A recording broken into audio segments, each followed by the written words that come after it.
গোষ্ঠীকন্দ যে তৃণমূলের বড় মাথা ব্যথার কারণ তা কিন্তু বারবার প্রমাণ হচ্ছে। দলনেত্রী বার্তা দিচ্ছেন ঠিকই, কিন্তু তৃণমূল আছে তৃণমূলে। হারোয়ার পর এবার বারাসতে গোষ্ঠীকন্দল আবারও প্রকাশ্যে চলে এলো।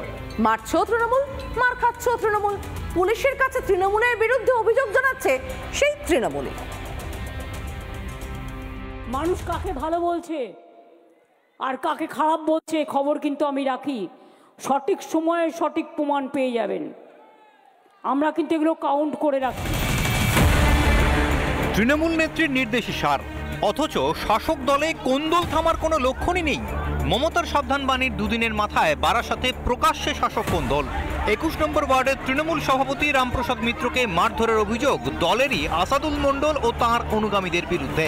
নবনির্মিত রাস্তা নিয়ে সমস্যা মেটাতে ডাকা হয় বৈঠক, আর সেই বৈঠকই গড়ালো মারধরে। দীর্ঘদিনের সমস্যা, একটা রাস্তা সরকার করে দিয়েছে, রাস্তাটা বাজেয়াপ্ত হচ্ছে। ওরা ওয়ার্ড সভাপতিকে ডেকেছিল, সঙ্গে আমরা মুষ্টিকটা কর্মী ছিলাম। হঠাৎ করে দলবল নিয়ে এসে আমাদের সভাপতির প্রতি অ্যাটাক করলো। দলবল আসাদুলই নিয়ে গেছে। আসাদুল তৃণমূলই করে। তৃণমূলের আসাদুল মণ্ডলের বিরুদ্ধে বারাসাত থানায় অভিযোগ দায়ের করে তৃণমূলই। গ্রেফতার করা হয়েছে আসাদুলকে। মারধর করেছিলে? তাইলে তোমার বিরুদ্ধে অভিযোগ উঠছে তোমার নেতৃত্বে মারধর করা হয়েছে, গ্রেফতার করা হলো। সমস্যা হয়েছিল ক্লাবের বিষয় নিয়ে, তুমি তৃণমূল সভাপতিকে মারধর করেছো।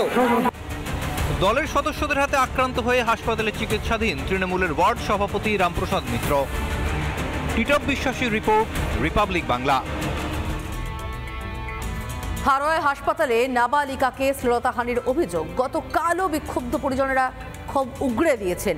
আজও হারোয়া হাসপাতাল থেকে হারোয়া থানা পর্যন্ত চলল বিক্ষোভ, প্রতিবাদ।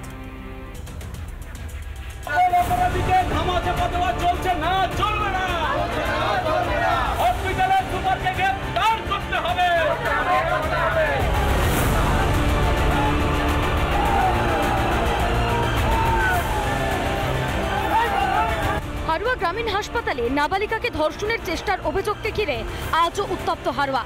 হারোয়া হাসপাতাল ও হারোয়া থানায় বিক্ষোভ ঘিরে বাঁধল তুলকালাম।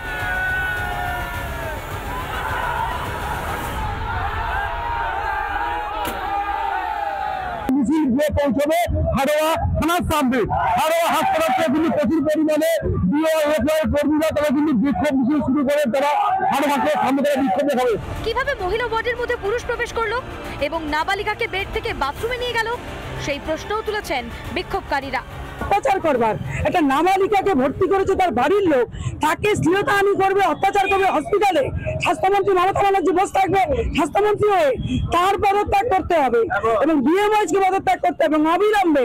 হারোয়া হাসপাতালের সামনে বিক্ষোভ দেখাতে শুরু করেছেন ডিওআর এফআই কর্মীরা। একদিকে যেমন রয়েছে শতাধিক ডিওআর এফআই কর্মীরা, অপরদিকে রয়েছে প্রচুর পরিমাণে পুলিশ কর্মীরা।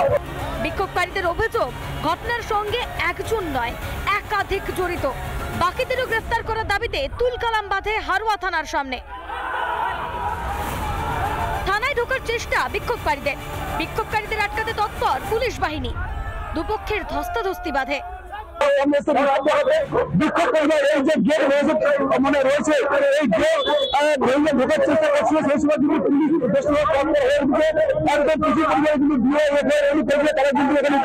তৃণমূল কংগ্রেসের কর্মী বলে এখানকার তৃণমূলের নেতারা চাপ দিচ্ছেন যাতে গুরুত্বটাকে হালকা করার ব্যবস্থা করে তাকে রিলিফ দেওয়া যায়।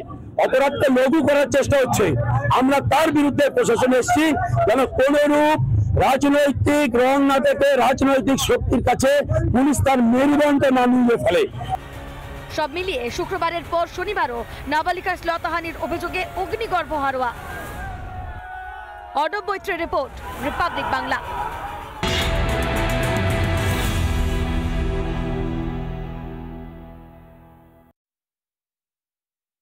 নানা ধরনের কন্টেন্ট দেখার জন্য লাইক করুন, শেয়ার করুন আমাদের ফেসবুক পেজ, সাবস্ক্রাইব করুন আমাদের ইউটিউব চ্যানেল।